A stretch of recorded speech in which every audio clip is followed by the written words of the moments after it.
Norris Windora Sandok Saba News Analysis ta Mayam Buchan Mavana Taram Okjari Manipur da Phone Liba Pauche Sing da Manipur gi Karamba Pau Sing Yauri Bagi Habadu Kanana Nabagi Damagta Ikugi Studio da Housing Shindana Labire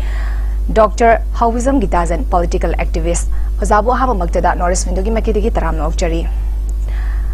Ahan Badalak Chaning Base Wazanga Sigi Ayamba Pauche Sing the so headlines on the phone riba Ikugi Congress ki Lakadoriba Lok Sabha Mikhagi Inner Manipur Parliamentary Amadi Outer gi Oina candidate Anise MPCC na AICs that recommend to grab wafam sinanga sigi Ayamba Pauche Sing da headlines on yaunari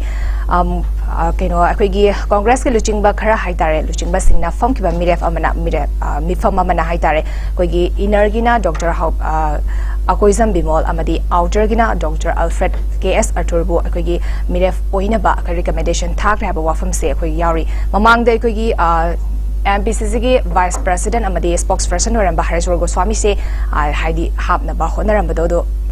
Mamang da Haitare Numit Karani Asida Kogi Dr. Bimol Akoizam Gi Magi Haitare Spits Karadi Magi Tauba Tabak Sing the Haitare Masida Kogi MPCC leaders sing like Kogi Master recommend to Kibani Adubu Hosic say Aniso in a recommend to Cray have a wafam sna I am headlines in the phone Massimatando like my India. I'm the Kogi any Windows TV and video Manipur project with my Kakuno and Nasigi I wouldn't be by Chan Hire cause my Kakuno the staff whole staff with the Kakuno. How you say Koina Chan Kumna Yanga was a Koina Laiba MP elections I'm gonna see Miamiba Osaki normal election of my national Koina first as you ticket Kimatang see Koina Canading Ida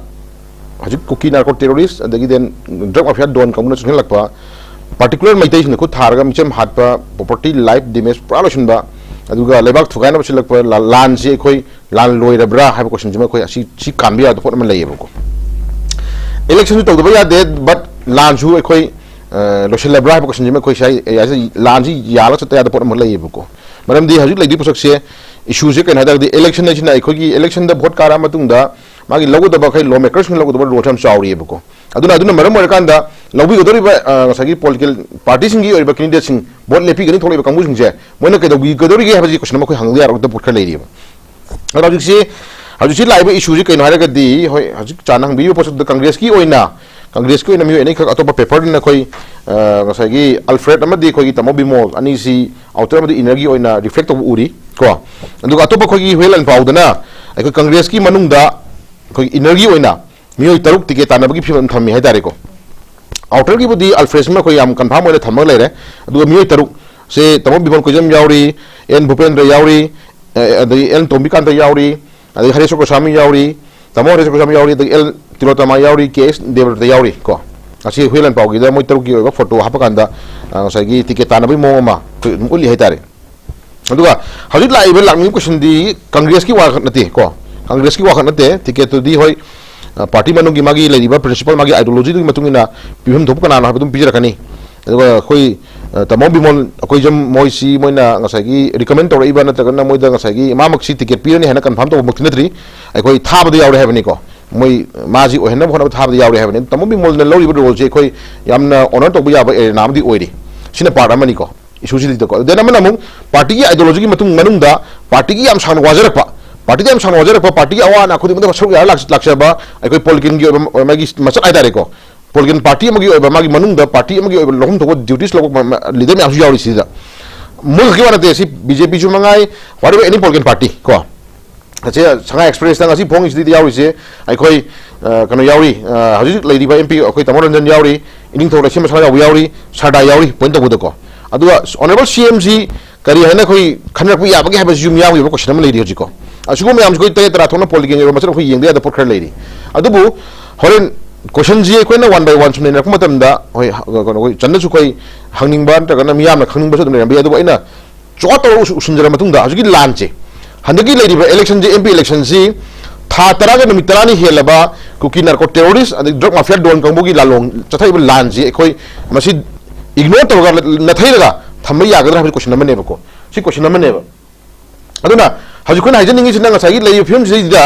अखोई लांजी तसेंगना अखोई थैदो थमगा election जी कोई machine मरू ने हबदा कोई यारबरा लान जी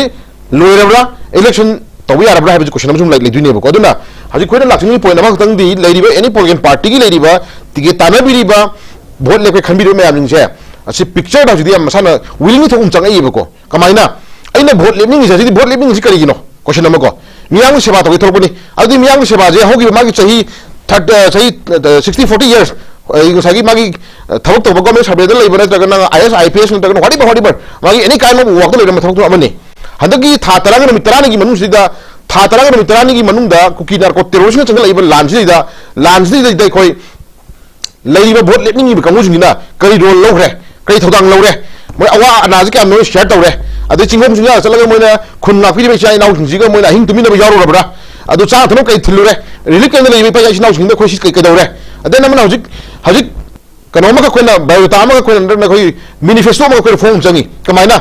हजिक लेब cookie narco terrorist जी कोई मोय तौर ला लोंजी मोय काप लेपिसे मोय काप लेपिसे नमरमदी ला लोइरे नत्रगना ला लोइद्री कुकी नार्को टेरोरिस्ट कोई सिम तौरखिनी हाइबगी एग्जाम सिन उबंगम्बा अदुगुम पॉलिटिकल लीडर नत्र अदुगुम पॉलिटिकल पार्टी सिंदुगी मिहुट अम दगा लाइबको अदुगु मिसिंग जे कना कना नोइसे भोट लेपनी हारगा खिल्लो थमकांदा प्रजा खोइ जे भोट नमिता भोट थादर रो चलो कांग्रेस ने सीनी बीजेपी ने सीनी अदे अतो पार्टी के सीनी गाय तरह कोई नता उचुक सारा युंग भोट लेप चन गाय तबदुदी अदुदी अखोई प्रजा अपंग मसी तबदु को यार रोयबको अदो कोई हाइजनिंग इसी इशू दैट हजिक लेरिबा कांग्रेस की लेरिबा अखोई हजिक लाथोबा हौरे अल्फ्रेड कोई आउटर लाथोबा हौरे इनरगी ओइना तमो बिमोनजी कोई याम कन्ना मोइना रिकमेंडेशन पीरिस जो आथरमनी अदु मा यावरे फरे तो कोई तोंगानबा पार्टी मनुंगी को पार्टी मनुंगी याम वजरपा लीडर मरी मंगाम सु यावरी को असी अखोइना इलेक्शन से हेंगस्ट गायरे इलेक्शन से हेंगस्ट गायरे बनिना विदिन दिस मंथ तक नेक्स्ट मंथ कोई एकदम इलेक्शन की माई नोटिफिकेशन तई तरा मित्रा वा साइदा कोई नोटिफिकेशन थोकने पाउतारी कोरकोन थमनी पाउतारी अदि मागी तहुम तो माई प्रोसीडिंग से कोई विदिन नेक्स्ट मंथ बगमन गदि कोई इलेक्शन तौरगा इलेक्शन हाइजो बया फिल्म लेरी बाय मे बगे उंगदि मोय इलेक्शन लुबे प्लान तौरी अदो जुसी मार्च नि अप्रैल मे था अमनि दंगायरे अदा हजिक एनी पॉलिटिकल पार्टी की लेरिबा मिहु सिंजे हजिक तराय फदन को हैना खंदोक प्रजा मैम खिंबीरो तोमबनी चावनी होंबनी खंगनबीरो प्रजा के डिसीजन खै लो तम ओइरे को प्रजा ने कई पामिगे जे खनम तम ओइरे बदुना प्रजा ने कई खलक तक है खनम तम ओइरे बदुना भोट लेफी नि कंगु सिंदो 1 by 1 कांग्रेस ने सिनी बीजेपी ने सिनी whatever any kind of political parties सिनी खिंबीरो खिल्ले मतुंगा मागी बायोडाटा अमंगलोइना हदकी लान मनुंग सिदा था तरा की लान मनुंग सिदा मिदुना लोगिरो मागी रो मागी कहदारे को मागी एक्टिविटी हदारे को माना तौगिब थबक सिंजे ngasi miyam da 1 by 1 खंगन बिरो आई कौतुकता नत्रगना आई कदांगमन दा नत्रगना आई तुरबुंग दा बंगला दा नत्रगना आई चरदा सुगुनु दा शेरौ दा चलमबुपी दा अदि देन मन आई करोदा से खमेल लोकता नत्रगना मणिपुर की पेरिफेरी एरियाज नि दा खुननाई बे चाइ नाउ नि मरक सिदा आई अहि म तुम याउरुई को आई अहि मन आई मियाम सेवा तौरुई नत्रगना आई अवारा पासि मेलुई नत्रगना आई हजि लांजरै बा खोई की चुचामपुर मदि मोरे की लांजरै बा चाइ नाउ नि दम दai आई स्मारस तौजरुरे हाइबं ngamba लांजी मरी मरमदी खुन मसे पुछनी पोसे कम्युनिटी बे कोइन चन को कुकी की एमएलए तरा सिनगसी ड्रग माफिया दोन तौरिबा नार्को टेरोरिस्ट तौरि कंबु सिंजे मोइना मखुत पाइरगा मोइना पोसे बोइना चलाई बने को मदुगी ड्रग माफिया दोन तौरिबा नार्को टेरोरिस्ट कंबु सिंजे किंग पिन का आना जे खोय एमएलए तरा ने हबे कोइन तरा जे रम थुई हबे कोइन मैम लाव ले बने को मोइ तरा के थदगसी कराना करी एक्शन लखले मोइ तरा के थदगसी कराना करी असेंबली ने प्रोसीडिंग कर लखले करी के तौरे मोइ तरा के थदग कोई ऑनलाइन मिनिस्टर का कोई पन यावर बनी को ऑनलाइन मिनिस्टर मी यावरीबा नुआय पनी को स्टेट सरकार से इसके गवर्नेंस इधर के दरगे बु मिनिस्टर मागी प्रोफाइल अनि पायरगा कोई ऑनलाइन थोक तो लेने को ऑनलाइन दा अदु तो हो अदा तो हो आई चंग याद्रब ने नमा को अदु लाइव पैकेज में अंग मा पूरा कान खनेरगा सि थममो सि तवरो गायना नुआय ना सिजे ऑनलाइन दा दारे को माई फंग को बेनिफिट में फंग लेरिने अदु मिगी मसांगना कुकी की लेरिबा नार्को टेरोरिस्ट सगलिबा कुकी की नौरिबा ड्रग माफिया दोन गंगु सिंगबु ngak थमिबा अदुगुम एमएलए तरा दुना कइदौरगे बु ngसागी से सेपरेट बिस तन खलैनेबा अदु तागदि हंदकी बोट्स दिदे कोना पराम तहन चंगीबको अदुगी बोट्स दिदा बोट लेमनिंग कंगु सिंजे तिके के वातो सिदा पॉलिटिकल पार्टी वातो आदि पॉलिटिकल पार्टी में बोट लेते देबको सुलितेबको इंटरेस्ट नहीं लेबा के थोक तो खमु तागदि मा इंडिपेंडेंट लेबसु जायबको आई तागदि आई कांग्रेस तिके तानरबनी आई बीजेपी तिके तानरबनी को आई अदुगी पार्टी तो तिके तानरबनी एलसीपी दा I what by any kind of political party में तानरबनी आई तिके फंगरमे बोले पतु एगा हाबदि मदि तार पार्ट की पॉलिटिक्स को वेबदो तोक्सनो पॉलिटिक्स को वेबदो आई पॉलिटिकल पार्टी में मरम बोले तगदि यार दबरबा लेबा की थोक तो को सिबु कोइना पॉलिटिकल पार्टी में बचाई प्रिंसिपल तो दे पामेदी हजि मते मयाम सिरे पोचे मैं आम डिफेंस तौर हो अखोई चुचानपुर की पैसा चिनाव मैं हजिक लाइफसान येंबिरो योट मयूम से बुल तो तखाई देजिको अखोई तंपाकी एरिया कुकी लेब यूम मैं सिक्योरिटी मैं प्रोटेक्शन पी ना से लेजिको कम यूम बुल तो तखाई लगे ऐसा मोरे की चुचानपुर की प्रजा पैसा चिनाव से कदौरे पेरीफेरी एरिया की चिंगों पैसा चिनाव की जगह कदौरे हजिक याबका कुकी पूरा डोमिनेट तौर जगह बुल तौर यूम लोग तखाई रबनेको मद ले योथे योथे थिंग लेबा अखोई योट खोम कंगू है योट खोम कंगूना टेंसारी तरफ कागा हाँ योटे थंग मैं खोम पूछ भी लाखलाबने हजिसे सेंटिमेंट लागना हजिक भोट लेपनी कंगू हंगी क्वेश्चन से हजिक मांग तारीब मैथी कम्युनिटी मैथी कम्युनिटी लान तौर ड्रग माफिया डोन नार्को टेरोरिस्ट कंगू चंगली तौगनी कदौगनी है प्रिंसिपल खंगना गस लेना वांग खंगनीको सेंटर चलकर लाउबना अखोई याब नतेको लाउब थौना लेना अखोई हिस्ट्री में अखोई कन्ब चंगेको कांग्रेस मंगाई बीजेपी मंगाई मोई से हथी इलेक्शन है लाका कदौरगेबू पोलिटिकल पार्टी प्रजा थाजबी कम नतेब टिकेट तानबई नमाद उंगनरानी खनरानी को फटाउदी पुथोरानी मसेंगी को अना तौरमने अदा तौरमने पुथोरानी मा मरम चादा मैम से हुनरनी हुनरकान पोतो मीमांग थोलानी थोलकान मियांग फजर मांगलानी को मरम होकर कदौरे सूंगी था तरा तरानी हेलब लानसे डाइवर्ट तौर होनरेबको डाइवर्ट तौर होनरे पोस्टुदी हदकी लाइव MP इलेक्शन से MP इलेक्शन होगा एनी काइंड ऑफ तुम लाख इलेक्शन मैम हंदक चथरब कुकी नार्को टेरोरिज्म चथरब अखोई लानसे कान सुनेबको इरोम चकनेब इलेक्शन है पलकान इलेक्शन की लान हजिक कुकी नार्को टेरोरिज्म की लान से लोरब्रा देन इलेक्शन की लान होद्रब्रा मैम क्वेश्चनेबको हजिक थे लानसे कुकी नार्को टेरोरिज्म की लान लोद्री इलेक्शन की लान थेंदीको अखोना ममांग थेंब लान से येनब कनानो खान येनब मेक खान डिफेंड तौर लेबनेको अखोना लान चंगदेबको डिफेंड तौर ले इलेक्शन की लान थोड़ा इलेक्शन की लान से अखोई हादनेबको थोड़ा लोनो इलेक्शन की लान से हजिक मैते की था तरा की लान से अखोई हाँ एनी पोलिटिकल पार्टी होगा एनी CSO होगा अखोई चोर चोर अखोई मागी ओपिनियन लेना मैम पुजलकान अखोई कुकी नार्को टेरोरिज्म थे लान चंगे लानसे अखोई थेनम चुम्मी अखोई थेनमदनी मनपुर कायब यारोय अखोई फ्रू कंद यारोय अपुनगी थौना लाबगना खौदना इलेक्शन लाखलेनेबको इलेक्शन मरम कदौरे यूनिटी थुगाई होनेब यूनिटी थुगाई कदौरनी मा तौसनु मा याउदो लोरे तौरानी प्रमाणे दिस यूनिटी थुगाई होने इलेक्शन पार्ट अमनेबको इलेक्शन की पोसक्से अखोना नैनजनिंगी मागी टिकेट तानागे तानो को कांग्रेस की ticket Peerni BJP ticket Peerni प्रजा लेको डिसीजन को लेको टिकेट टिकेट फंग लेको कैंडिडेट कना कनानो फंगद इंडिपेंडेंट लेको कैंडिडेट कना कनानो वन बाय वन कोई लेफल मागी बायोडाटा सेमलगान हाइतारेको मागी रिपोर्ट अखोई मैनिफेस्टो फोंगलगान हदकी लान से नुमित तरा था तरा की लान से सिमक तौजरमे तौरमनी सिमक तौगनी हजिक लेब लान से कुकी खली पोसे गाइसे अखोई ये चंगेबको अखोई भोट लेनिंग मीदो मथौ तारे अखोई पैसा नत्रगना पोस्टर कार्ड मिनुम सिखर अखोई चप यारोय मनपुर लेबीब इमा इबेन CSO की लीडर होल पीपल प्रजा खुद पार्टिकुलर अखोई लीडर लिकम पैसा चिनाउना अखोई हजिक भोट से थादगद्रा थादरोद्रा भोट थादरोद्रा नत्रगना भोट से कदौगदगे है भोट की मगोना भोट लेपी कैंडिडेट मोद कई एक्सपीरियंस पीहनगदगे पोसे खनमतम भोट लेपी कंगू खंगदौसे अना मियामगीदमत तौबदम तौबने है तोान मोरीमनी भोट लेप्तरीसे अना भोट नीब चंगुरीसे सीना ममीद मपी तादना मयूम कई लेतेदना अवाब चेन क्या नंगद लेरब भोट नीब चंगुरीसे करी है चंगुरीनो है मत खननिंग लेको थमोद खनगमकान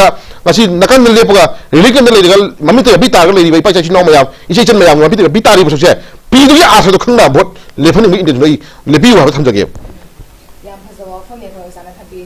कोई हंतकी लाकदर इलेक्शन प्रजा मैम ज्ञान ताब अखोई लेरिबा इशू सिगी मतांगदा पुनः पुखटपा ngamba अखोई लुचिंगबा म खनबा मथौ ताय हाबा वफम सुनी याम नुंगाइजे मथंगदा लाक्सनिंग बजे ओजा अखोई पालिबा लेंगा असने अखोई मियाम गी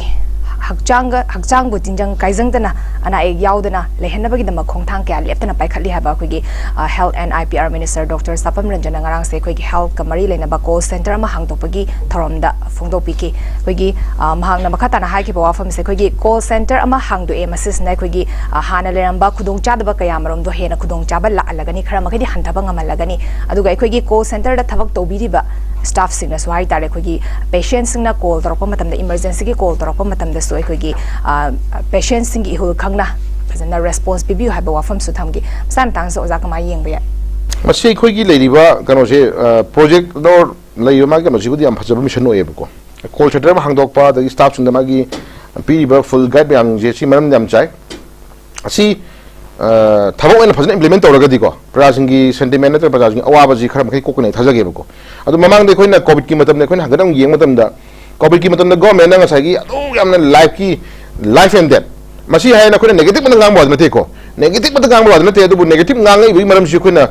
ohening opotuni government amagi minister amana masi aikoi ngasagi medical ki mari lena medical habis dagi hena chawbus litre pramani ko musuko amamda ai mi amagi life kanba hingba amda sibani ki lan pham da thena du lanji adugi oiba awaba tarakan ngasagi daga leba magi requirement hadai ko phangna bhon matam da ngasagi yam athu da phangmu ya na lambi amana help line hangdana call center ma hangdana du staff ko thamdana thamji si ju asi mathawam tar pot amane ba mamang de koina nogi covid ki matam da government to wi thaba ko adum appreciate tawi adubu magi district wise ki na tagna magi leiriba khogi kamal health center khuding mukta ai khogi ngaki oina khogi oxygen phangdre tagna ngaki oina emergency du leire nare khulaka nang sagi proceeding yam thada nang sagi awana theng yam phangdna nang sagi thenggi ju bam yawe bako adu khoida hajening di hajik minister da hangdu piri posak se chapchana masi implement to hona biu chapchana masi leib staff sing akan khogi instruction thambiu maram di masi life ki am maru part amani ana masi khoi hajening ai sinamu sagi sigi mari lena inong hajening ina sigi mari lena honorable chief minister gi leiriba khogi hakcheni card ko chief minister hakcheni card prime minister hakchen card se ai khogi particular area khada government gi leiriba hospital da layeng wadana ngasagi si oigadobuni adagi private na si oigadobuni adagi private gi hospital gi phangdo jum yaure tare pramani ko masi asi jo koina maximum manipur da leiriba private hospital ga government hospital ga leiba myam je state government da resort ro ga tare ko state government da resort ro leiriba private hospital khuding makse hajik piriba government gi leiriba magi leiriba health card ki facility adare ko si loina maximum phangani any kind of layeng wadabona yaba piriba ena khado madu leiriba hospital indo facility phangbo taragadi madu chanhaningi adu bathang sagin leiriba magi paisa sinabagi mai criteria ji hoi any hospital amadan palising mapan dagi na chingba yare haini amma hospital palising manga dena chingba yare haini amma hospital palising ta dena chingba yare haini achukuma yamna the problem leba mhujum thena yebako kanagu mo hospital khadadi private hospital khadadi thai pasi rajmiti city ta haji pramani rajmiti city ji phana dam tawi ko khoni ingje bada khoni khangje bada particular khoi jara khada dam hospital amani like fan tawun lai moi da sagi dum patient ngi la iba na ba patient ngi la iba lai ongji yeng matung da mai phom to magi ga sagi kakchen ka si ngasagi adum adi dakale budu matung ina maximum adum pira kan mateng to pira kan da course pira kan da ana budu phana leng khun thena jai bako achumaina lai ba hospital ta jum leng bani adu khona ingje hospital khada tai phana khona sometimes area na khada khoina limitation pibai tare ko aji posaksi leiba government gi leiba health minister na sumangai minister na sumangai ta semasi leiba hangdu piriba posaksi mari leina honorable chief minister gi piriba action card ki prime minister gi piriba action card ki matang se ju ta seng namasi ai koi konhen bira ga tare ne ko konhen bira manipur da system ga system je ke doge bu masagi pa lak manga pira bani na laiba ana ba dugi leiba ana ba dugi leong di bira matung da ma dugi some percentage ka tare maximum percentage ka ai koi dum yahan bi bai tare ne ko adu na masagi leiriba ji ajik manipur da leiriba punsi mahing ji ke doge bu no chan ai koi ni yeng do bu si 90% namadi ai koi low man class hadare ko chimta no magi hati thawak shuru ga leiba masagi tongan ba hingna lambi da shuru ga leiba kangbu sing 90% ne ko another 5% amna kaino masagi tongan government servant da leiba government gi employees hadare ko adu 5% amna ne ba adu another 5% amna kaino ai khoi gi contractor leiba businessman leiba wadagi atopa part thawak toro leiba sa thoi kangbu sing je sina 5% amna khoi lowe ba ko haibadi that means manipur je adu gi madin khoi percent khop matam da haidi paisa paiba another paisa thokpa mi je yeng matam da paisa pajidaba paisa thokta no magi daily wages thok shuba kangbu singna maximum majority or like praja amane be khoje awa praja amane ba aduna hajik leiba lang gi chaitheng लान की चैथिंग था मापन तरा हेजलबा था तरा हेजलबा जिबाउ ते खोइना कमाइना हिंगबदु येंगिन सेबको अदुगी मताइ दंग साइ chen loan हाइरो हजिक तिलो की क्या पीरे चरम की क्या पीरे कोई पूरा हाई हजिक मसिंग खन हेले निको देन हजिक अदु लान की चैथिंग फ्री मूवमेंट याद्रिबनि हजिक को बिजनेस में याद्रिबनि सुगम मैं आमसिंग मर खिदंग साइ हेल की लेरिबा ए नाजि दे खोइना गवर्नमेंट पीरिबा साइ काइथरे नाम हिंदु दे कोइ तराइ फर याबसिंग दुदि एनी काइंड ऑफ गवर्नमेंट रेसा तोरबा प्राइवेट साइंग जुमाय चदबा याहन जनिंगी नंबर 1 नंबर 2 हजिक माना हांगिबो कॉल सेंटर से कोई 24/7 है को कोई पूरा कोई ले स्टाफ सिंह जे कोई रूटीन नाइना माय ड्यूटीज फंक्शन फन तहन जनिंगी एनी काइंड ऑफ प्रजा मन नतगना कोई इमरजेंसी द कना को ना मना कोई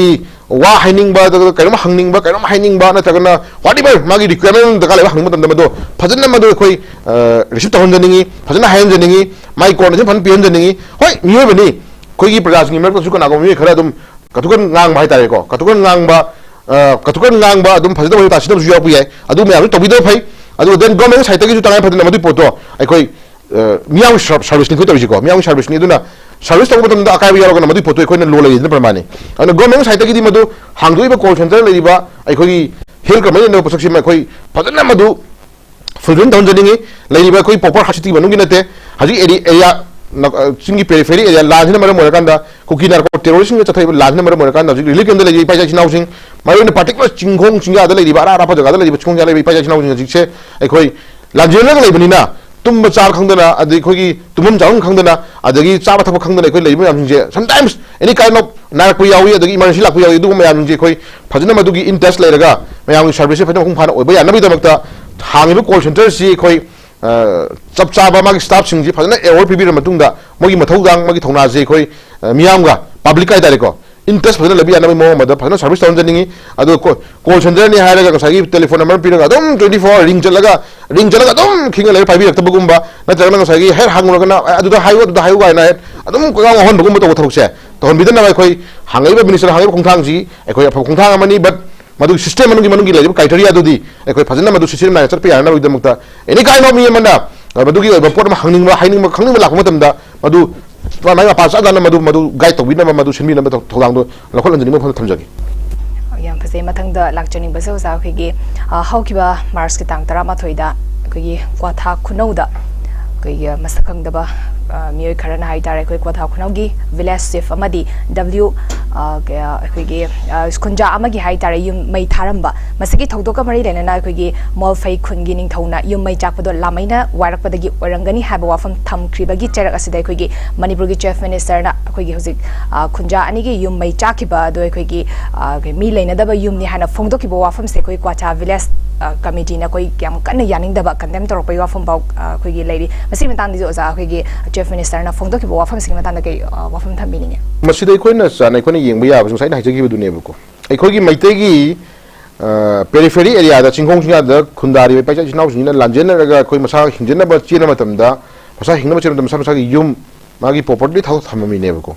अदुम याम दो ngakpi दना बखोना बदि लायरदना सागी चुचामपुरदि कोइ बुलडोजर तोरगा ले मैतेगी ले युम याम जि लोय तेम खाइदना ngasi सलाक सादना पूरा लंपा अंथो थमिनेबको माई एरिया कंजनरगा ngasi हिंगोन कोइबना कोइबा नत्रगना खाजल ले मगी बेंदर अंथोकपा चाम तौब प्रमाण खुद उरम पोनेको अदुगा सिगी यामना खोगी था तरागा निमितरानी हेंजलाबा खोगी याम सेंसिटिव ओइबा मीगी लाइफ हात लगे मीगी प्रॉपर्टी ने मजागी एसेट में हम लगे मानजांग सुचल लगे हुरा लगे लुछ लगे थोलावा Kuki narco terrorist drug mafia दोन कांगु की चंगले मिशन जे अखोई साइज दे कोइ ने हे समटाइम्स लीडर्स ने ngang मतमदा सेंटिमेंट जे हे खोइदो हे शोन बया मो हे ngang एबको हजि ले क्वाथागी ले युमदु मी ने नदब युमनि हाइबसी अखोई गवर्नमेंट जो हाइबी रे को मी के दबे लेट्री नो कुकीना हाथ खिनी पाखपदि लाजेना लेब मीने नत्रो अदि मोगी ले होइबा युम प्रॉपर्टी एसे तुदी गवर्नमेंट ngak फिम थोक तबरसनि खान पोतो अदुदा लामै चाकपगी ओयना तगना कुकीना को तेरोसिन मै थारमो एरमै तौरे मदु करिगिनो कमाय तब पुरो हाइदो एग्जामिन तबि मतुंदा फैनो क्रॉस एग्जामिन तबि मतुंदा मदु फोटो मागी फाइनल फंगा मतुंदा ए स्वाइन तरमने असिदा को स्वाइन वाइते खोते हाइबम चंगेब खोइनो को अदुना है लो जगाय लागे लो जे खोइना तंपाक्तने लो चलाय रगा चिंगन लो चलाय दरा फिम लाक्तोरे लास्ट कुकी गी मथमो शोपा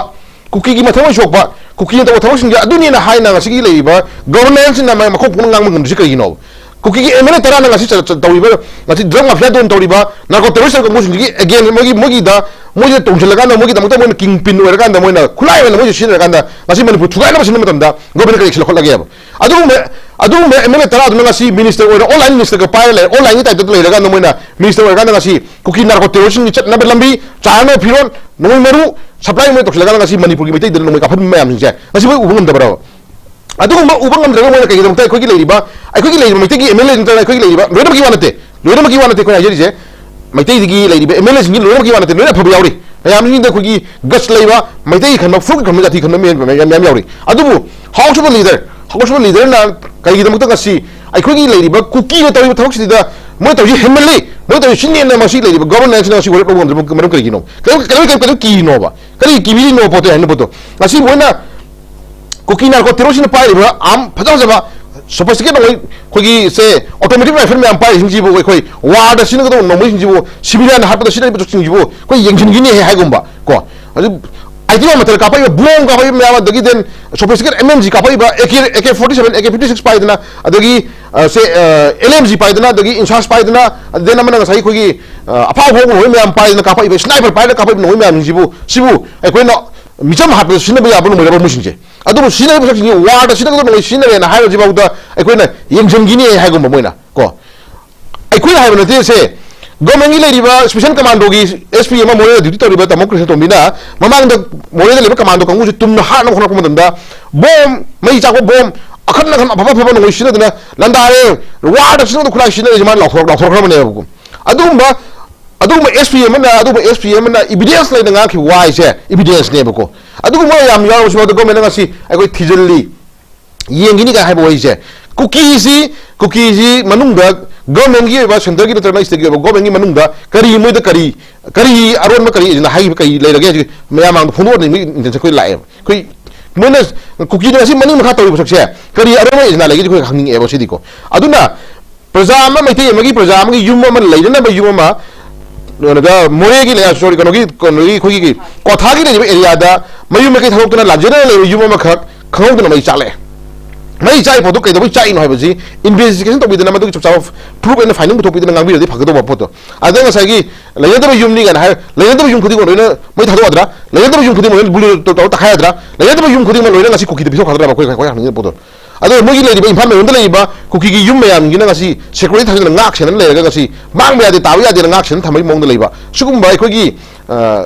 khoi da praja mo ne khoi da pin da hangning mo question am le ba ko phum je tawn joning de aduna kwatha gi le diba phim je border gi issue khoi am chawna me le ba jaga mani border pillar number 81 82 83 je khoi mama da ka na issue thokna irang thokna Myanmar gi le diba PDF ngur hajilakna de Myanmar gi le diba khulai ba na hajilakna aduna le ba praja da toina theta wa toina kian khang le ba adu thoba jaga amsu oibne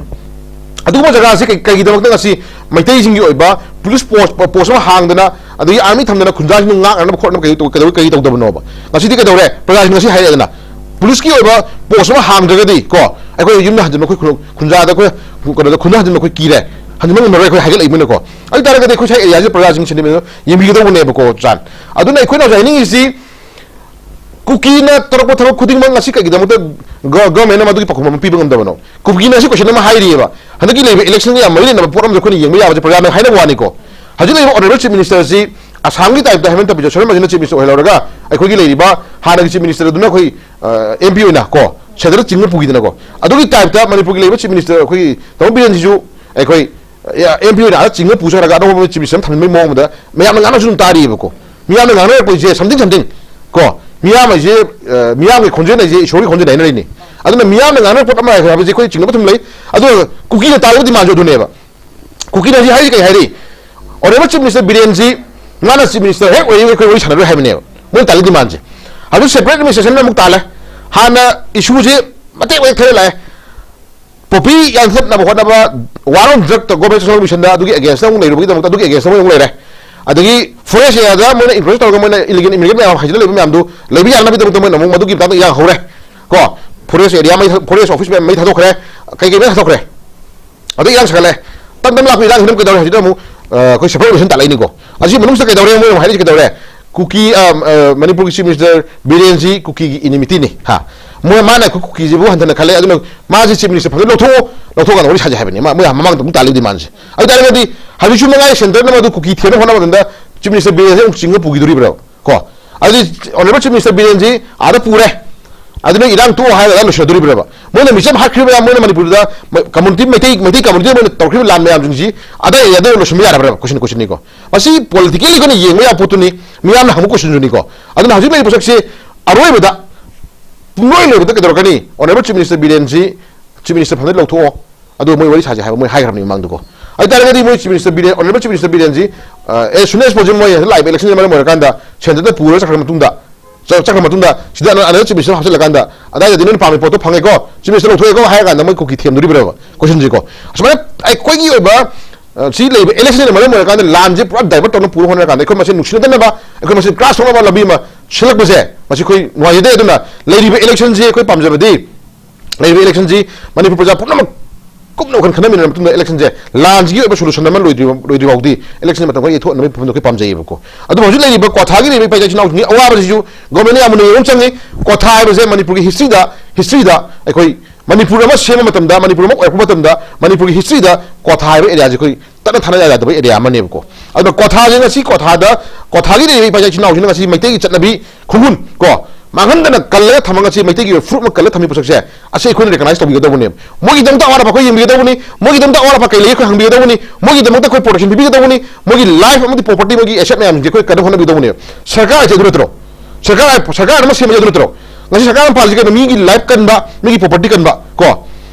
aduri property life to kan ngam do ta sarkar le ko thuk ta ri gi aduna ngasi ko thagi pa ya chinaw chino wajari ba Jingkong jingga adalah di periphery ya ada wajari baik chinaw ni awa baje asi government ya mun yengum changi adu wena na lai election ni da election the priority oi posak si joi koi lai ba lanje thadok pa yar bra lanje be shmi yar bra ko shmi loina na tu ro jamin ra ka de koi lanje lo shna hona ba adu wa election to hona ba gi oi lambi da koi tu ro jamin ningi adu na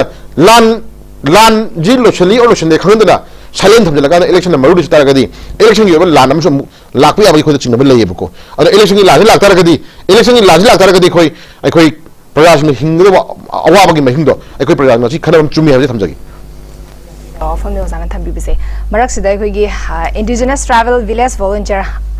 ITVV फेरजोल ना फुंदरो पो ऑफम मका ओजा लोखजरा के कोई cookie Zomi मारफुर न खुंदाबम फम सिंगदा कोई आरामबाई टेंगोल अमदी मैटे लालहोलुप अमत चंग यारोय करिगुबा चंगा आगदी मदो थोलपा अफफतगी टिकचाक मसा मसाना पुजगदबदी कोई हौकिबा मार्च 13 दा कोई मैटे मिलिटेंट सिंगना जरिवाम डिस्ट्रिक्ट की कुकी जो मार ताबा मफम सिंगदा लंदारक नबा होनकी हाबा कोई वाफम सु तंबी मसादा ओजा कमाइना येंगबा या हेदी मखोइना कुकी ताबा एरिया दा आरामबाई टेंगोल अमदी मैटे लालहोलुप चंग यारोय कान हार कोई वाफम सिदी कलोनी दा कनो सान सिदी हाइदे दबी हाइबे दुनी दा सिदी मोइना हाइद्रसु कुकी की एमएलए तराना मणिपुर पुलिस को गवर्नमेंट पुलिस पाउदा मगी लेबे कुकी एरिया संग यारो न दम हाइब ले खरबने को सिदी के कछवानी लेत्रे आज intelligence tribal indigenous tribal village volunteer high को मोइना ऑलवेज टाइम इंडिजिनस हाजिना मगी हाने आइटिले तो काय मांगा मखं देखो हाजिदी मोदे विलेज वॉलंटियर हाइ मोजम को हाजिदी विलेज वॉलंटियर हाइ रे मसाना खंगा माले नार्को टेररिस्ट रोम्बा ड्रग माफिया दोन Kongu सिंदु terrorist ni makuda drug kawa tawi makuda nungwe apha pae do khallaga gasagi khuda moina date 3 gi march ki tarik ahum da may tarik ahum da chuchampur gi mogi lakpa mogi oiber relay hai tare ko peace relay moi lakhi bodo peace relay lakhon da mogi moina do law khom to gi tabi oboko footage hai thado amne jidi ko mogi sipai lae ha mogi nungwe ba sipai lae mogi police lae mogi dong ta khoi si tawani moi khu tawi ne ha AK47 AK rifles paraga AK47 paraga peace relay sal ine bako adu ko peace relay sapodong asi international na kedore india gi leiba new zealand khudi mona international gi thak tak asi kedore peace relay amada AK47 paraga relay sapojibu asibu lo na yabra ba ko karam ba leiba to chat na gi ba mado hajiti moje narco terrorist ko ngune je mayam ngana ko wajista dan chuma podo hajiti kedore indigenous tribal village volunteer hajel emajiti me ko village volunteer ga hai khore hajiti moy ka hajiti kedore ba moy hajiti moy chuchampur si moy kukilim ma hai ma podo kedore moy kukilim ma sem ni ga hai podo ji ko kedore chuchampur si kedore moy na jai je 5 star moy lo so ga kedore ai ko di kanoni mizoram district ga hajel moy ko ai ko di manipur pune de mizoram pule hajel moy ko moy punbi ro ga sukai de ba moy me alo chapi ro mizoram da lam du di khoi lam ni thambira mo ko अद Moin मसाना अखोइसी Mizoram the merge तौरे Mizoram की part अमनि ना हाइरे then अदले हिनोक्तना मु साइ के दौरे अखोइ चुचामपुर से separate तारने गाय मोइन खंजर मयाम दो ngasi के दौरे मु इंडिजिनस ट्राइबल विलेज वॉलंटियर हेगले को विलेज वॉलंटियर मो हाइ बाहिरा बजा मु सिबो को हांगिन जिको हारे के दौरे मो इंडिजिनस ट्राइबल लीडर फोरम हाइबा अमले देने अदु लीडर फोरम काय सखरे हा छूला लो मयाम खुलाई मयाम दु you O Thamba front organisation मयाम दो ngasi के दौरे लोइना साइलेंट तो थोकर मु भले विलेज वॉलंटियर गाय जले को मोगी विलेज वॉलंटियर से कनानो हाइतार के दिने ड्रग सिजनबा अदुगा अखोगी ब्रह्मादगी चांगपो रिफ्यूजी मैम को AK-47 पाहल लगा अदगी इंसास पाहल लगा अदगी M16 पाहल लगा अदगी मातर बम नुंग पाहल लगा अदगी LMG पाहल लगा लेबो पोतुने मोई लोकल वॉलंटियर हाइज को मोगी लोकल वॉलंटियर से कनानो विलेज वॉलंटियर से कनानो अदुगुम्बा फुल अफबो नुंग पाहल लगा लेबो कंगु दुनि मोई वॉलंटियर हाइज को हजिति वहीदना मोजे टेररिस्ट नि ड्रग माफिया दोन कंगु नि जे मियाना खंगामिन हजिति के दरगे लोकल वॉलंटियर अखोइदगी वाइरगा तांगा मु अखोइदगी अमु येगा सिन कंगु वही तासिन हाइतारे एवरीथिंग को मखोन तमिरा मनि दनको हा नोंमै चा थनबगी नितिरियो मोय हिंगबगी पुसी महिंग ओरो अमो एवरीथिंग को के मैतै न मोयबु चंगबम बिदना मोय लाइफ हम कनबिरा पने मोय कावरे को अदो हजु स्टिल मैतै न केदौरी मैतै न कमाइन सिन नि खंगा आदि विलेज वॉलंटियर थोगले मोय नको अदो इकाय भर खंगो सिको हानिंग इको अदुना हजि लेरिबा इंडिजिनस ट्राइबल विलेज वॉलंटियर ना मैतै की आराम बाय ओइगेरा मैतै लिपुन ओइगेरा मैतै की लालौबो ओइगेरा मोय एरिया चंग यारो हाइसे को मोय मथौरने मोय मथौरो हजि लेरिबा एनी काइंड ऑफ मुसागी लेरिबा खोगी लोकल वॉलंटियर मैम आराम मैतै गोना मैतै लिपुन चुजामु सकेरा कंपुपी सकेरा मोरे सकेरा मदे खोई राइनी केनो अखोई मैतै एरिया चंग हाइबते मणिपुर हाइजे खोगी नि केनो मसीदा चिंग हाइबा तम हाइबसि दिदा नो कुकी गिना खोई लमनी अदुगी जाति लमनी अदु जाति माइ जाति लमन खै याबरनि सिदा हा अजागदि मोने त तंग लेवक तो याबरने अखोगी लेरिबा प्लेन एरिया ले मैतै कम्युनिटी ना बिग ब्रदर ओइबे खोइना अखोइना चरिंग भम चप मतम मोय मथौरो आराम मैतै गोना चिंग गागेरा आराम मैतै गोना कंबो बुइ सकेरा आराम मैतै गोना सुजाम बुइ सकेरा आराम मैतै गोना मोरे सकेरा मदु मोय मथौते मोय त पर्टिकुलर त फले गोते गा याबरने मणिपुर की लालौ से कनानो मणिपुर की लालौ बाई कनानो मोय कोइ हनि कुछना मणिपुर की लालौ बाई नंगसी करम जाति अमदा करम फुरु अमदा करम कोइ खुदामिने फुरु अमदा कोइ अंदर सिबे तलगन नमन पिरगा नमसन थंबीबगा कई यावरगे मणिपुर की लालौ बना तालिब डिमांड सिदे कोइ हिस्ट्री पार्ट ऑफ हिस्ट्री ले जो पोट मनि सिदे मांग वे मणिपुर सि ब्रिटिश नंगी मखाद लोइनम लेगाक्ता तिलिंगाय मतमदा मिनाय ओइरिंगाय मतमदा कोइ हिंगु पुसि बहिंग कोइ इपा इपु मयाम कोइ लान तर कोइ मणिपुर कलमे मणिपुर निंगा थम फंगरे मणिपुर निंगा थम फंगमदे केदौरे अमुक निंथौ पान लेबा अमुक ओइगरे अदुई मतुंग तेंदम हाइजराबनिको अदुई मतुंग अमुक इंडिया द कोइ मर्ज तौरे इंडिया द मर्ज तौबो हिस्ट्री जे लाइसिदा मणिपुर की लेरिबा कम्युनिटी ग्रुप सिंगी ओबे लीडर मयाम मणिपुर निंखा तम फंगना होना मतमदा मणिपुर की ओबे निंथौरोन की परिंगदा मणिपुर की हिस्ट्री दा अतोप फ्रुप मयाम की लीडर मयाम यौजरियेबको अदु मयाम माइ मागी ओबे फ्रुप सिंगी ngasi ऑनर तौदना इकाय खनु उतना लई हुक्तना माइ मतम लाक मतमदा ngasi अखोइना जदम ऑनर तौ लई हिंगिनरियेबको को करा बखन अंडरस्टैंड तौबिरगे then Kuki narco terrorist ngasi तोआन फ्रुप तारना बा तोआन मनु शेल छिलका द मोइना छिलिब कोक्तुदी अखोइ खंग पोनेब अदु बतमदा ngasi इंडिया दा मस्ट हो बतुंग इंडिया ना पिफम तो मागी क्राइटेरिया इंडिया ना अखोइ द येंगै मियंग इंडिया ना अखोइ थमैबा तौरिबा लिटिनियो म्याम नि पाम दबदगी अखोइ तोआन रिवोल्यूशन थुजबनेबको थोइबा रिवोल्यूशन दा कसे इंडिया ताजब पोनेब डिमांड ताजबनेब मदुदी एस पर लोगी बतुंग लाक्सक पोट मनेब हा अदुगी पोतु द मोइना दा ओपा सादने एकता मोइना एकता अदु नि थुगा याब्रेने हा मदुगी मरम लाक्सनि केंदना अदु अखोइगी लेरिबा एनी काइंड ऑफ मणिपुर खुंदामिने फ्रूट सिंगिना तंपाक्ता चिंग कंगबो तंपाक्ता लाकेरा हा तंपाक्ता सिंग चकेरा अदु कनाना थिंगुइ बदुदा अदु मोइना चंगमु यानि यारे मोइना लो सेमि मोइना तोइसो लेबाक सिबोन पानब्रेने अदु मखोना हाइजेनिंगिदि अदुगुम्बा इंडिजिनस ट्राइबल विलेज वॉलंटियर हाइजे ममिंगी वानी मोइना ममिंग अमा फजबिदा मिया मांगदा अखोइ लोकल वॉलंटियर ने हाइबि यानबा फंजबइ वानी अदुगा मोदि पार्ट ऑफ मसाई लेरिबा नार्को टेररिस्ट के मुसुनुगी विंग अमने मोजिको फरे मोइना ngasi indigenous tribal village volunteer थोले हजि ममिंग थोले एगो सिसे विलेज वॉलंटियर ममिंग थोक्तारगदि को मोजि कनागी मनुंग लेबो पोट इंसा खंजरो पोतो विलेज ngasi चुचामपुर मोने पार चुचामपुर तो मिजोराम की एरिया द खोइ तिनजरानी ga हाइबो पोतो मसी मसाना दि सेन तो बस माना पोट मने को सेन खुथांगलो को यारगे खुथांगलो मोय लांजरे हाइरो खुथांगलो गो खोइ बेते खोइ लांजरे हाइबो पोतो को थमो अदुदे मैते की लेरिबा पॉलिटिकल लीडर मैम लेरिबा सोशल लीडर मैम लेरिबा दगी गवर्नमेंट लेरिबा अतो लेरिबा खोगी फेडरल विंग लेरिबा लीडर मैम फमिना मतुम दे खोइ कैदो गुदगे हाबे माय लाक्सने बको अदु खुद थांगदना मनुंग द मोय सुरी पाइरगा ngsaigi achuba ai अदुनी अदानी चम मिचम नि अदुनी दा गाय तौनदि मोयना फना मिचम ने हाइरजु moi makuta shuri pai ye pa lei base nakan oida ye tra shuri pai ba nakan na drug pai ba ko kai ro homra drug sina kai no homra moi na hota dujina shuri do thinma ga no hona matam da drug sina do moi nam ko drug do wasang wasang ga mi thinma ga mani na poto ana ye tra shuri oida drug ko oye to am pai ra ga moi na micham ni ga law du di khoi thajadre ko thajbu ga mawai duna moi na sangle mission ji maitei gi leiriba aram bai oigera adagi maitei lipun oigera adagi any kind of kokomi oigera UCM oigera amuku oigera any kind of civil society organization oigera manipur ei praja amna ko chuchampur da more da kangpokpi da any singi area amna chapa matam da moi thme nate ko moi mathong nate moi mapa bu lam nate ko isi ipai phun thomjara malamni manipur apun bagini himine community khuding ma himine khudang khundamine praja khoi gini ko masidi dai khoina maitei da sui khoina ai khoi lamni ke su haide ko ai khoi na ji manipur je apun manipur je khoi gini ai khoi khundamine khoi myam apun gini ko ai khoi na maitei khati khoi oige ke su haide moida aduna moi na khanga da mo je moi cookie na ngasi taliba cookie land taliba adai separate taliba sokidi moi oiba mapunsi oiba lamma lekto poto ngasi moi na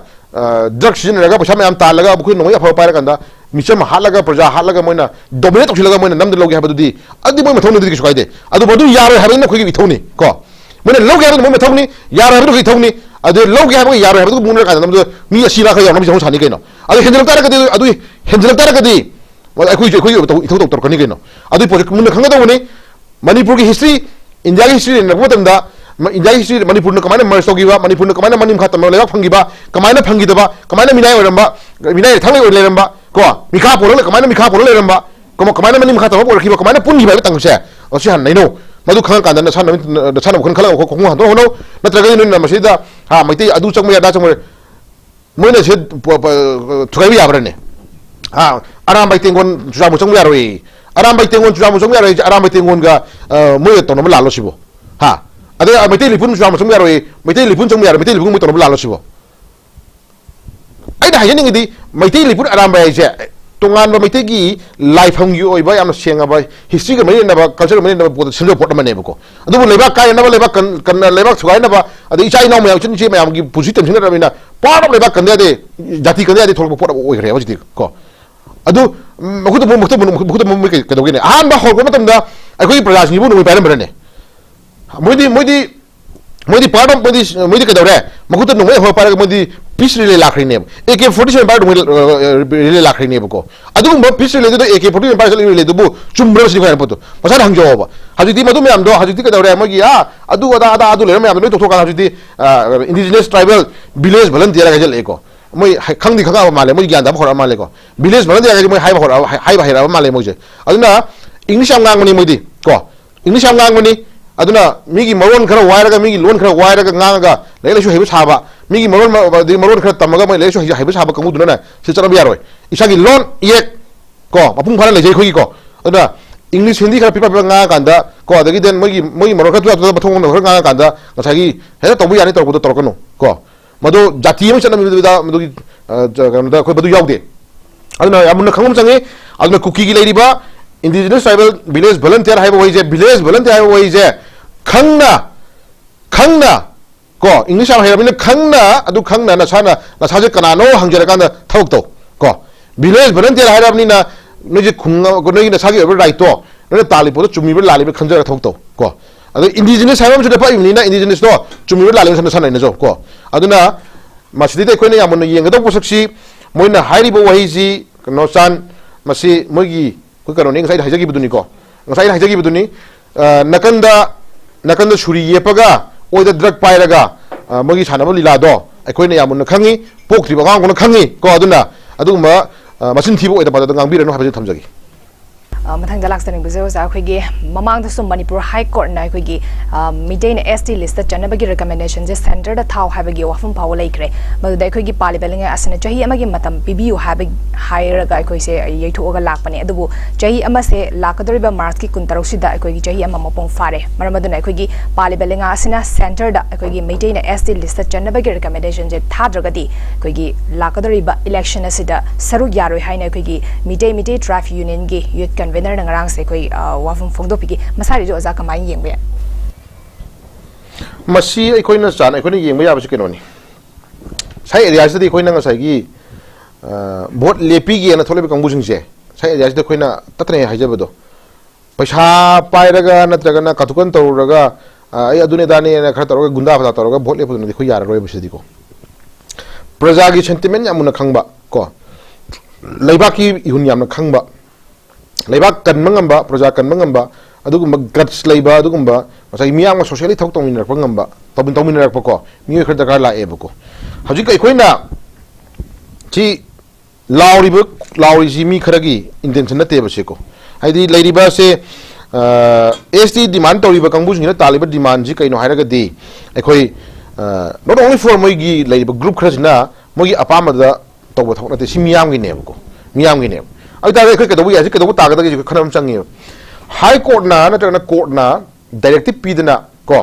मतम पीदना अखोगी ओइबा पोसकी मुन screening तौर मतुंगदा government गी recommendation पीरो तौरो थारो लेनरो हाइदी सी पोसकी दि अखोइना government गी ओइबा याम चंगेबको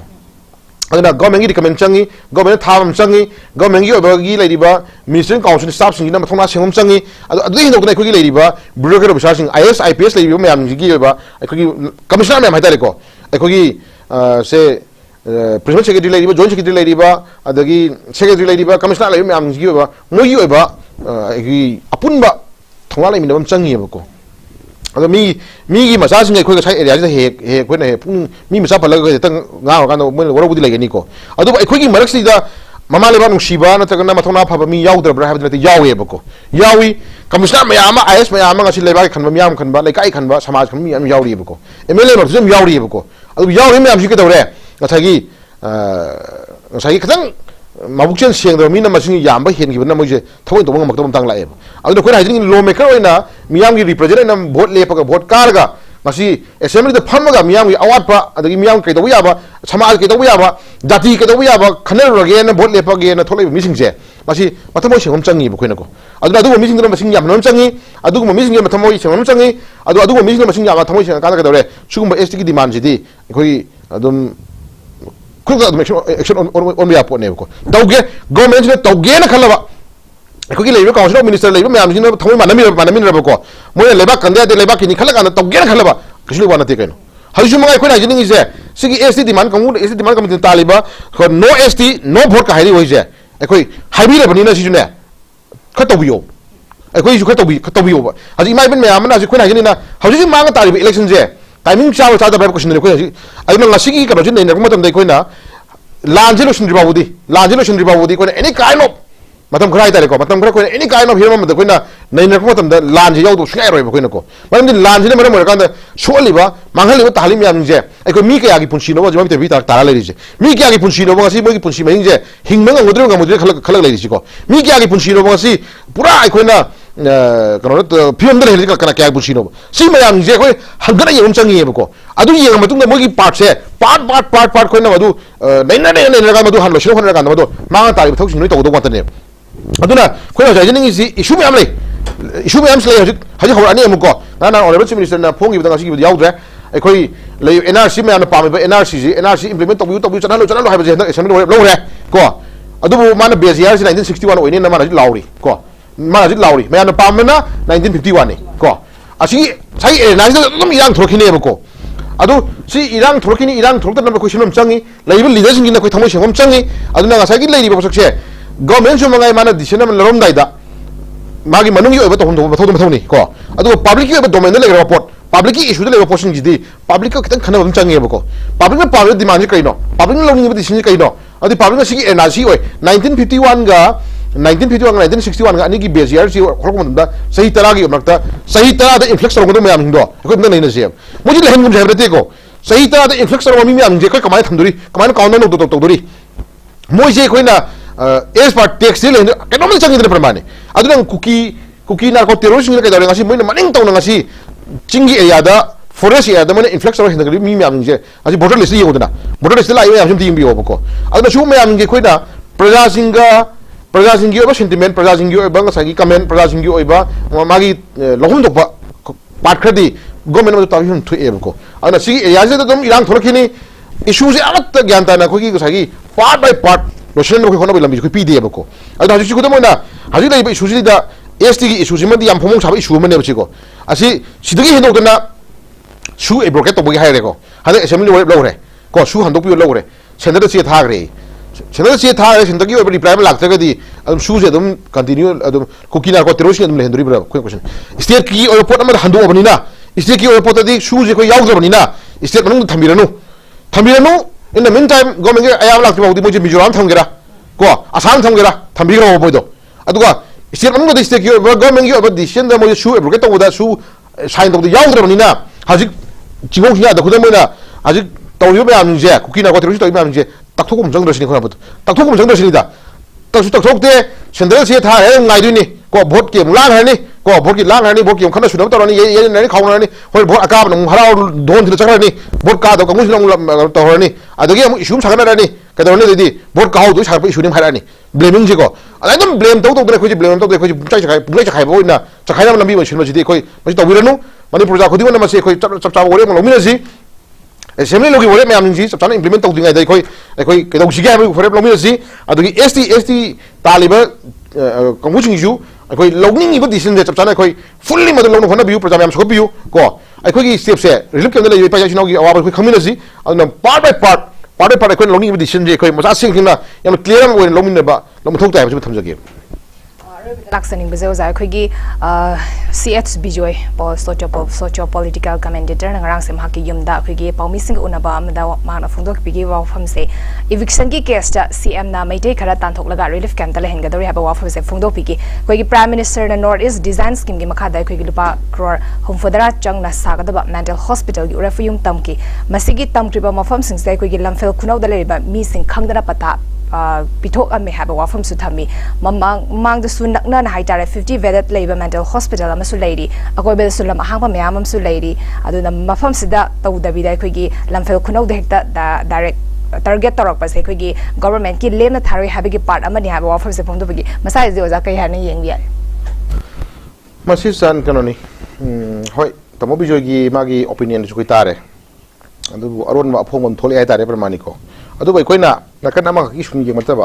कमन platform Koyna ये मतम दा जु लेबा तमो बिजोगी ना फोंदो फोंजि दे कोइना उ मतम दा गवर्नमेंट की लेबा ऑनरेबल कोई हाई कोर्ट हाइ तारे को हाई कोर्ट अजुमा जी कनो स्टेटस को म थम माले को हजि लेबो हजि तौरिबा मतंग दा इविक्शन तो मतंग जि दा हाई कोर्ट की स्टेटस को म जु लेना पल्ले को खबर जु यावरे को आम थंग जु हाई कोर्ट की ओइबा स्टेटस को म लेना इविक्शन तो न थोइ ऑर्डर जे मसी साइ एरिया जि ताइ फजना को लो जी अखोगी ताइ फजना कोर्ट जी नसागी आइदि गवर्नमेंट ngam क्वेश्चन म खोइ लाक्तोरेबो को अदुना लो बु खोंगोंगनबा लो की और नगी कोर्ट अमगी हाई कोर्ट अमगी ऑर्डर अम बु सगी बैलो तो बाई यादब लै अदुना मसी खोइना देन अमन गवर्नमेंट की प्रोविजन अम लेरे डेवलपमेंट अम लेरे डेवलपमेंट तौरनी कयो प्रोजेक्ट अम सारनी हाइबर लेरगसु लै फन लेरगसु यातारे फन लेरगसु साद्रिबे एरिया जी अलाइदा खुंदारमिबा प्रजासिंदुगी मागी ओपिनियन अमतंग सिक तौबुदी फैयेबको हाइदि अखोय साद्रिबे पर्पस न कैगिनो अदो अखोय तांथोकतबे प्रजासिंगिना कमाय तबुनो हाइदा अनिदुगी ओबा ngosagi yana bhaitare ko maruina first di koina अखोगी पर्पस में लेरे हाइदना गवर्नमेंट की पर्पस में लेरे हाइदना ngosagi खुंदारमी बै चम इनोसेंट प्रजासिंदुगी ओबा लाइफलाइन अम प्रकथ लगांदा मैसि होंदोखरो अखोय तदुंग मथौ तौनी हाइबदु हेता यादबसु लेदना प्रमाणी अदगी पॉइंट गवर्नमेंट की बुदी मथौनी आइगी लेबा युम दुसु मंगा मगी जुम एनी काइम जगह प्रमाणी को गवर्नमेंट के मथौ तौगेन खलगदी अम तौकनी अदु मदुगी पोतो अखोइना फजना मदु खनम चंगेबको खनम चंगे हाबदी खतंग लेथोरसिन यारिब्रा को खतंग लेथोरसिन यारिब्रा नत्रगना गवर्नमेंट की खास लेन एरिया दा तौंग तौबदि किसु काइदरे को गवर्नमेंट एनी प्रॉपर्टी गवर्नमेंट की लेन अमदा तौगिबदुदी खोइ किसु मदुदी ऑप्शन लेजद्रे अदु प्रजासिंगना ngसागी लेरिबा एरिया अदु लैंडमार्क तौर लेरिबा एरिया पता लैंड पार लेरिबा एरिया सिंग दुदी ngसागी गवर्नमेंट ना कैरोम तौंगी हाइदना सु ngसागी प्रजासिंगदुगी लाइफलाइन अम खुदम मोइन हंदक कनोदा अखोगी ऑनरेबल प्राइम मिनिस्टर ना राम मंदिर सा मतमदा अखोगी मागी पर्पस छाप तौरे को अदु मदुदे पेनो दो मी मैम अखोई थोप लेदना प्रमाणिक प्रजा मैम अखोई पेन मैम लाव लेदना अदुमाइना खोइ हाइना गवर्नमेंट की पर्पस दुदी छाप तौर होना पुय अदुगा देन मन ngसागी लेहरिबा लेकाइगी लेरिबा हिंगनरी हिंगजरी प्रजासिंगदुगी मागी दुगी लाइफलाइन दु मदे खोइना अदा एरिया द खोइ अंगम ताना बना तबाय तारे को खतंग लेथोसिन तौरगा जगह अमदा इल्लगा खतंग चिंगगा जगह अम यागदो लेदे तारगदी मदुसु खोइना यम चंगी हाइ गवर्नमेंट आइबसदि मियामगी कनोनी रिप्रेजेंट तौर लेबा पोरमनी मियामगी मिहुदि अदुना ngसागी खोइना मपी पाव लेरबनीना प्रजा मोइना मदुदे वकरम थोकपा हाइम थोकपा देन ngसागी तौम थोक पोर तौबुदुदे हाइम थोकदि खोइ राइट निको अदु ताबिम थोक मुजु ताबि गदौनि हाइम खोइ जन पोतो हौसिति के दरगे ngसागी आइगी यानद्रे मागी यानद्रे आई ngang mata de mang mata de hai nang sai ka no ma de khoi gi ngam me na sang na khoi phim lak tar ga di ai khoi hoi ngam to ki yai madu ki pap hai dare ko ngamen to ki pap tu madi khoi ishor na madu ishor le dana pramani haju khoi haje sini khoi ju masjid da isa gi uruba pot khara khoi khangju pot khara miyam ki seba to jabani ko masjid da khoi da hindus mem lai ko khoi da hindus mem lai mem ji khoi na sai gi adum khara do tang yebi bum chumi cha changi ngamen na khoi da sai gi khoi na putok to ki bu ju khoi madu gi pa amadi khoi soina phangane ba samjage duna as per law da nga sagi lady hosakse khoi high court ki oba state ko amsu lady banina ko lady bani masi kai dawi abi yang ka lady project gi oba sentiments ka khangbi rakanda hando sin yabi bran tagana madu kai dawi yabi lagi ha bachu khoi khana ning balai thamjagi yam nuai se ngasi ozagi chillaba matam kya bu kai thopiraga khoi ge north window gi studio de lengsin biraktuna ngasi gi news analysis ki thoram se mopung fan bi gi damak ta su ozabu haninga laitana thagar pa phone du chari Madasida Norris Window Sandok Saba News Analysis Solution Jerry. Ming Tabiriba Singbo Amuka Hana Kurum Jerry.